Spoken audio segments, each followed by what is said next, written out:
are all Indians standing here, and the only people who are allowed to go in are Ukrainians. All Indians standing here. We came right from that place. हमारे पास कोई चीज नहीं है जिससे हम जा सकते हैं। एम्बेसी ने कुछ भी अभी तक ऑर्गेनाइज नहीं किया है खार्किव शहर के लिए। और यहाँ पर कम से कम -5 टेम्परेचर है और यहाँ जो सब 72 घंटे से हम लोग बिल्कुल सोए नहीं है। ये सब ऐसे बैठे हैं इस हालत में। ऑपरेशन गंगा के तहत कई हजार नागरिकों को देश वापस लाया जा चुका है। द लाइव टीवी, सच सबसे आगे। दोस्तों, मैं बात हफीज हूं। उत्तर प्रदेश के चुनाव में मोदी जी यूक्रेन के नाम पर अब वोट मांग रहे हैं। आपको जान के बड़ी हैरानी हुई होगी, जबकि सरकार के बारे में, मोदी सरकार के बारे में 2014 से ये कहा जाता है कि ये किसी भी मुद्दे पर जाके वोट मांग सकते हैं जब ये अपनी हार को सामने देखते हैं। यहां तक के ज्यादातर अपनी नाकामी तक के मुद्दों के ऊपर वोट मांग लेते हैं। पुलवामा के वक्त यही हुआ था। पुलवामा हमला हुआ, मोदी सरकार का बहुत बड़ा फेलियर था, लेकिन मोदी जी ने पुलवामा के नाम पर वोट मांगे। यहां तक के पुलवामा के हमले को मोदी जी के ऊपर हुआ हमला ही जोड़ दिया लोगों ने, बीजेपी में जो बैठे हुए हैं। उसके बाद भी हमने देखा कि किस तरह से मणिशंकर अय्यर जी के बयान के ऊपर वोट मांगने लगे। मोदी जी भावुक हो के वोट मांगने लगे। और ऐसे ही अलग अलग जगह पर जब चुनाव में हारते हुए खुद को देखा तो गुजरात में सी प्लेन को लैंड कर दिया। ऐसे ही नेपाल चुनाव के समय नेपाल चले गए, वहां पर मंदिर के अंदर पूजा आराधना के फोटोज, विजुअल्स जो है बाहर आने लगे मोदी जी के। पश्चिम बंगाल का चुनाव चल रहा था तो बांग्लादेश चले गए थे वोट के लिए। इस तरह के काम करने से बहुत बार, कई बार गरिमा तार भी हो जाती है। और ऐसा ही अब फिर से हो रहा है उत्तर प्रदेश चुनाव में भी। पहले चरण में आपने देखा कि कैसे साइकिल के सिंबल को आतंकवाद से मोदी जी ने जोड़ दिया था। हमारे देश के प्रधानमंत्री हैं। और अब मोदी जी यूक्रेन के अंदर जो काम पूरे चल रहे हैं, धीरे धीरे एक नाकामी है पूरी तरह से। इवैक्यूएशन के नाम पर बच्चों को सेफ नहीं निकाल पा रहे हैं। 2 बच्चों की जान चले गई है, लेकिन फिर भी मोदी जी यूक्रेन के जो हालात हैं उसके ऊपर वोट मांग रहे हैं।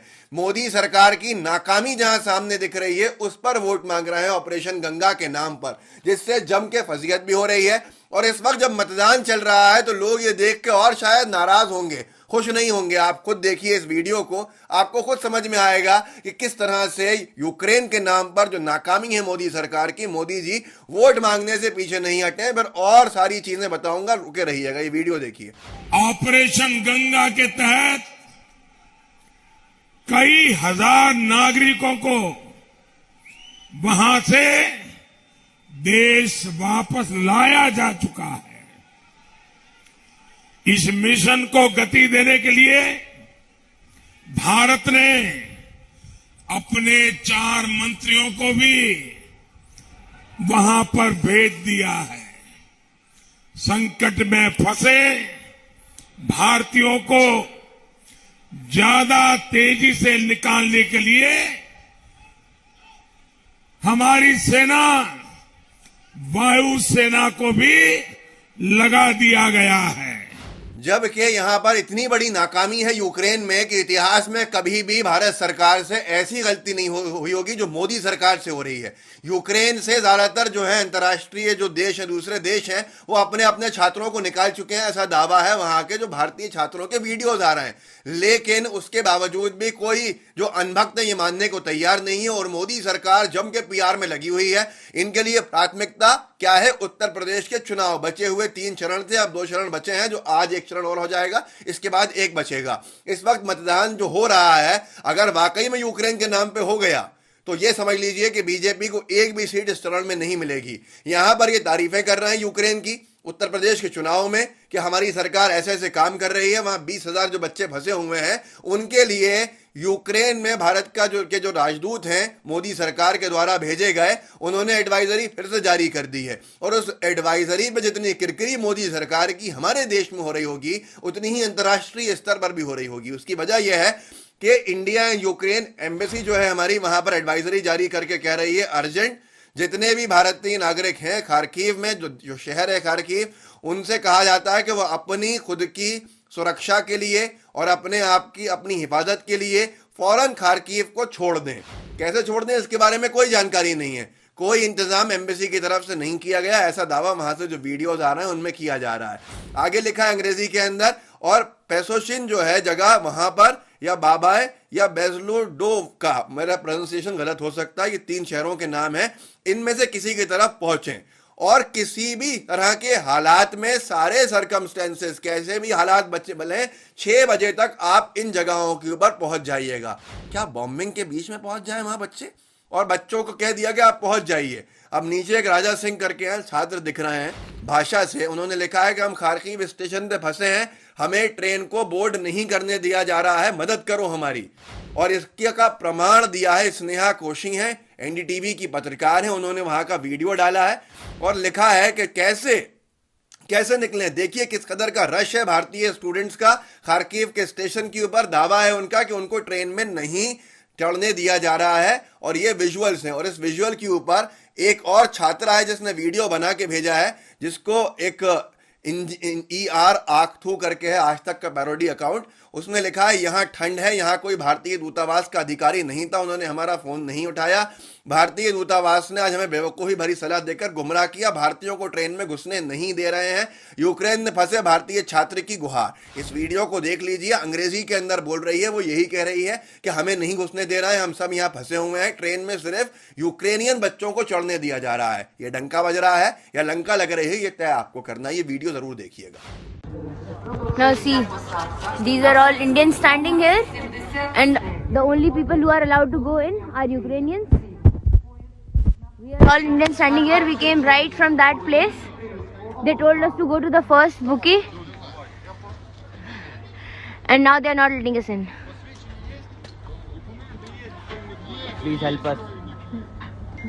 Шановні пасажири, продовжується посадка на нічний швидкий поїзд. अब यहाँ पर आपने देख लिया खुद, ये बच्ची जो छात्रा जो थी उसको जो अंग्रेजी में वो कह रही थी, वो यही कह रही थी कि हमें यहाँ भेजा गया कि इस बोगी के अंदर चढ़ो, हम वहां से यहाँ चल के आए, पर भारतीय बच्चों को नहीं चढ़ने दिया जा रहा है, सिर्फ यूक्रेनियन बच्चों को चढ़ने दिया जा रहा है। अब ये किस तरह का ऑपरेशन गंगा है, ये मोदी जी बता सकते हैं, जो उत्तर प्रदेश के चुनाव में वोट मांग रहे हैं। वाकई में अगर इस पर आज मतदान कर दिया लोगों ने तो बीजेपी को शायद एक भी वोट नहीं मिलेगा।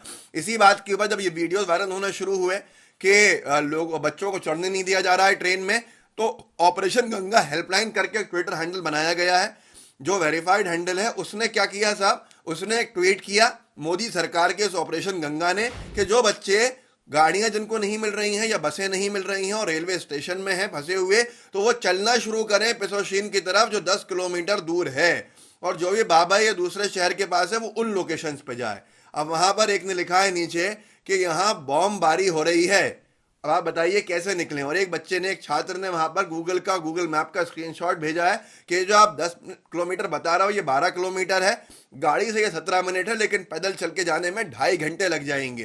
कैसे चलें, ये गूगल मैप का स्क्रीनशॉट भी देख लीजिए, कैसे चल के जाएं ये आप बता दीजिए कि इन बमबारी के अंदर 2.5 घंटे कैसे चलेंगे भारतीय छात्र। इसी वजह से 2 छात्र अब तक खत्म हो चुके हैं, लेकिन जिम्मेदारी किसकी है, कोई सवाल नहीं हो रहा है। यहां तक कि दीपापोती में सब लोग व्यस्त हैं और कोई भी सरकार के ऊपर उंगली नहीं उठ जाए, इसलिए कोई सवाल नहीं पूछेगा। वहां मोदी जी भाषण के अंदर यूक्रेन के नाम पर वोट मांगने से पीछे नहीं हट रहा है। अब आप खुद बता दीजिए, फजीयत नहीं होगी तो क्या होगा। हर मुद्दे के ऊपर, हर नाकामी के ऊपर अपने वोट मांग लेना, हर नाकामी के ऊपर वोट मांगना, हर मुद्दे के ऊपर जहां फेल हो गई है मोदी सरकार उस तक पे वोट मांग लेना, और गोदी मीडिया को कहना वाह वाह यही बात है, सही बात है। क्या आज भी लोगों को समझ में नहीं आ रही है? ये बड़ा विषय है। यहां तक कि अभी तो 10 किलोमीटर और 12 किलोमीटर की बात चल रही थी। आदेश रावल ने एक वीडियो ट्वीट किया है एक और छात्र का, उसने बड़े अच्छे से समझाया है। उसने इस मोदी जी के भाषण के ऊपर मुझे लगता है देखकर ही डाला होगा या जो भी कहा होगा, लेकिन मोदी जी के इस भाषण के अपने आप में एक जवाब है, मुकम्मल जवाब है कि किस तरह से नाकाम हो गए हैं हम लोग वहां पर। एक बच्चा तो ये तक कहता हुआ सुनाई दिया है, अभी मैं आपको आगे सुनाऊंगा, कि नाइजीरिया तक ने अपने बच्चों को निकाल लिया और हम फंसे हुए हैं, या मदद नहीं करना है। ये बच्चा कह रहा है यूक्रेन में, खुद आप सुन लीजिए कि हम 1000 किलोमीटर दूर हैं, हम कैसे निकलेंगे बता दो हमको, और हमको कैसे बचाया जाएगा। वीडियो सुनिए, थोड़ा सा अंदाजा लगेगा, क्योंकि आगे एक सनसनी भरा वीडियो सुनाना है मुझे, आपको दिखाना है। देखिए, ये रोमानिया बॉर्डर से 1000 किलोमीटर दूर है, 1000 किलोमीटर। यहाँ से रोमानिया बॉर्डर तक जाना मुमकिन ही नामुमकिन है, ठीक है। हमारे पास कोई चीज नहीं है जिससे हम जा सकते हैं। एम्बेसी ने कुछ भी अभी तक ऑर्गेनाइज नहीं किया है खारकिव शहर के लिए। एम्बेसी ने जो बच्चे ले जाए गए हैं, जो आप वीडियो में देख रहे हैं कि हाँ रोमानिया से बच्चों को रेस्क्यू किया जा रहा है, वो सिर्फ और सिर्फ चर्निव्स की एक जगह है जो कि रोमानिया बॉर्डर से 20 किलोमीटर दूर है। वहां से तो बच्चे पैदल भी जा सकते हैं, वहां से बच्चों को रेस्क्यू किया जा रहा है। जो असली जगह ये जो खार्किव, जो यूक्रेन का एंड है ईस्ट साइड में, जो रशिया से 20-25 किलोमीटर दूर है, सिर्फ यहाँ 7,000 बच्चे पढ़ते हैं। 7,000 टोटल 20,000 स्टूडेंट है यूक्रेन में, उसमें से 7,000 स्टूडेंट यही हैं, क्योंकि यूक्रेन की सबसे बड़ी यूनिवर्सिटीज यही है।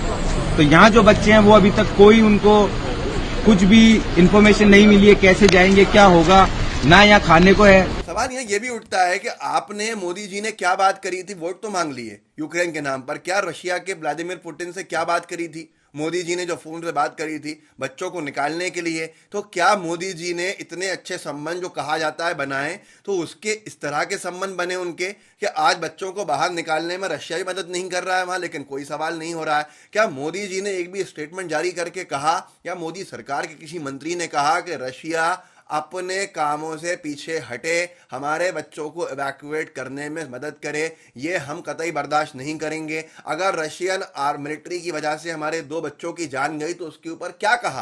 पर कोई सवाल नहीं पूछा जा रहा, क्योंकि प्रेस नोट जारी हुआ है। क्या कहीं निंदा की गई है? पहले सैनिकों की शहादत के ऊपर कोई निंदा नहीं की गई, और अब यहाँ 2 बच्चे खत्म हो गए, उनके ऊपर कोई निंदा नहीं की गई। लाल आंखें रशिया को नहीं दिखाई गई हैं अभी तक।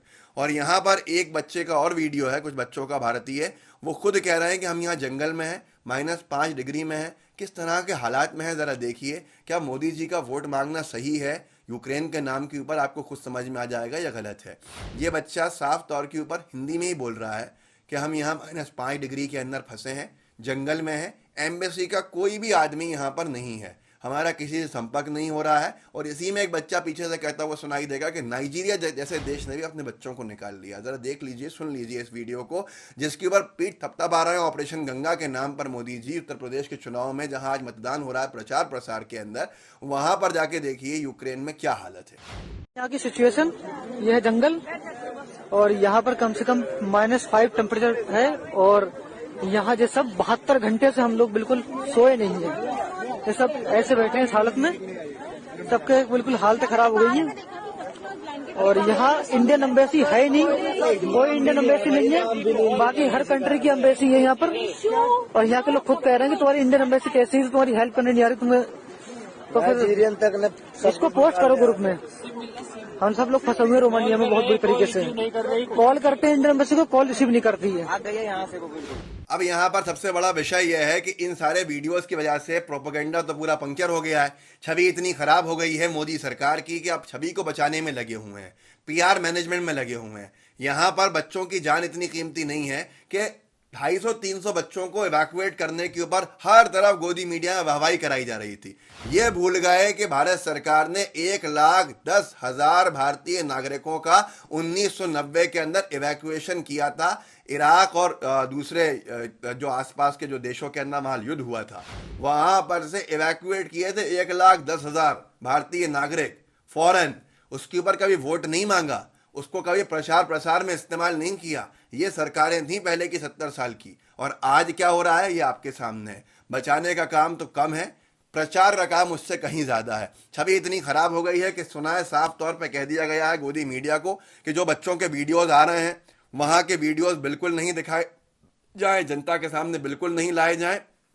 यहां तक के गोदी मीडिया निरंतर एक प्रोपेगेंडा चला रहा है मोदी सरकार को बचाने के लिए कि ये बच्चे यूक्रेन में गए क्यों पढ़ने के लिए। यहां तक के ये तक कह दिया है कि किस तरह से ये बच्चे नाकाम हो रहे थे भारत में, मोदी सरकार के मंत्री ने फेल हो रहे थे इसलिए वहां पढ़ने गए हैं। ऐसा नैरेटिव पुश किया जा रहा है कि ये बच्चे तो बेकार हैं, गलती इन्हीं की है और इन्हीं की गलती की वजह से ये नुकसान उठा रहे हैं। नवीन खत्म हो गया वहां एक बच्चा, हमारा MBBS का छात्र, उस तक को बीजेपी IT सेल ने दोषी बनाने का पूरी की पूरी पटकथा रच दी, पूरी की पूरी पटकथा लिख दी कि इसी की गलती है, यही गलत है। एक लड़की का वीडियो वायरल हुआ जिसके अंदर वो एम्बेसी को लेकर शिकायतें कर रही थी, सरकार मदद नहीं कर रही है। बीजेपी IT सेल ने उसको प्रोपेगेंडा के साथ वायरल करना शुरू कर दिया क्या कि ये लड़की जो है ये समाजवादी पार्टी के लीडर की बेटी है और जानबूझ के उत्तर प्रदेश चुनाव में छवि खराब करने के लिए वीडियो बनाया जा रहा है इस तरह का। ऑल्ट न्यूज ने उसको क्रॉस चेक करके बताया कि वो अभी रोमानिया में है वो लड़की और वहीं थी और वहीं से बचाई भी गई है, इवैक्यूएट भी कराई गई है। ये सारी की सारी झूठी बातें फैलाकर उन बच्चों को जो आज जिनकी जान बनाई है उनको ही बदनाम करने में सब लग गए हैं। अब आप बताइए मुझे कि ये भारतीय जनता पार्टी को जब जब हार सामने दिखती है तो नए नए हथकंडे लाते हैं, और क्या ये नया हथकंडा नहीं है ऑपरेशन गंगा नाम दे देना और ऑपरेशन गंगा का प्रचार प्रसार यूपी के चुनाव में करना? ये कहां तक जायज है? आज आप खुद सोचिए कि मोदी सरकार से देश सवाल कर रहा है लेकिन मीडिया सवाल नहीं कर रहा, इसलिए आपको सवाल नहीं दिख रहा है। उन माता पिता की सुनिए कि जो आज जिनके बच्चे वहां फंसे हुए हैं, कैसे हम अपने बच्चों को निकालेंगे? कौन सी नीति है? अंदर कोई नहीं जाएगा, 4 मंत्री आसपास के 4 देशों के अंदर भेज दिए हैं, वहीं से बैठ के जो बच्चे पास बॉर्डर के हैं वो आ पा रहे हैं, लेकिन जो बच्चे बीच में फंसे हुए हैं, हजार किलोमीटर दूर फंसे हुए हैं, उनको निकालने के लिए अंदर चले जाएं यूक्रेन में। मोदी सरकार के मंत्री निकाल के लेकर आए, खड़े हों स्टेशन के ऊपर, तो फिर आप अपनी हवाई भी ले लीजिएगा, क्रेडिट भी ले लीजिएगा। बच्चों को स्टेशन पे चढ़ने नहीं दिया जा रहा, सिर्फ यूक्रेन के छात्रों को चढ़ने दिया जा रहा है। उस पर आईटी सेल कहता है कि मोदी सरकार के आने के बाद डंका बजने लगा है अंतर्राष्ट्रीय स्तर पर, कोई रोक नहीं रहा है, तिरंगा देख के आप निकल जाइए। प्रोपेगेंडा के वीडियोस खुद बनवा रहे हैं ये, और कहते हैं कि आज ये स्तर आ गया है हमारा कि हमारे झंडा। अरे भाई, जब 2 देशों में युद्ध होता है, तीसरे देश जहां पर होते हैं उनका झंडा लेके निकलते हैं। तरतीब तरीका यही है, झंडा लेके निकलेंगे तो हमले से बचे रहेंगे। लेकिन क्या हो रहा है? हमले हो रहे हैं। तो मोदी सरकार ने रशिया से कब अपनी मांग रखी कि आपने हमारे 2 बच्चों को मार दिया? ये सवाल नहीं होना चाहिए था आज देश की मीडिया के लिए। तो ये सारी की सारी चीज़ें हैं। अब आप इसका वीडियो जो है नवीन तक को खुद ही उसको दोषी बनाने के अंदर सारी की सारी कोशिशें कर लें कि वही गलत है। अब इस वीडियो को आप व्हाट्सएप ग्रुप्स के अंदर शेयर कीजिएगा और बताइएगा कि कैसे मोदी सरकार और मोदी जी यूक्रेन के नाम पर भी अब वोट मांगने लगे हैं। ये सारी हदें पार हो गई हैं प्रचार प्रसार की, और उसको लेकर अब अगर लोगों ने आज जो मतदान करने निकले होंगे वोट डाल दिया तो बीजेपी की वाकई में खैर नहीं है। इस वीडियो को व्हाट्सएप ग्रुप में तेजी से शेयर कीजिएगा, साथ में लाइव टीवी को सब्सक्राइब कीजिएगा और बेल आइकन दबाइएगा। जय हिंद, जय भारत।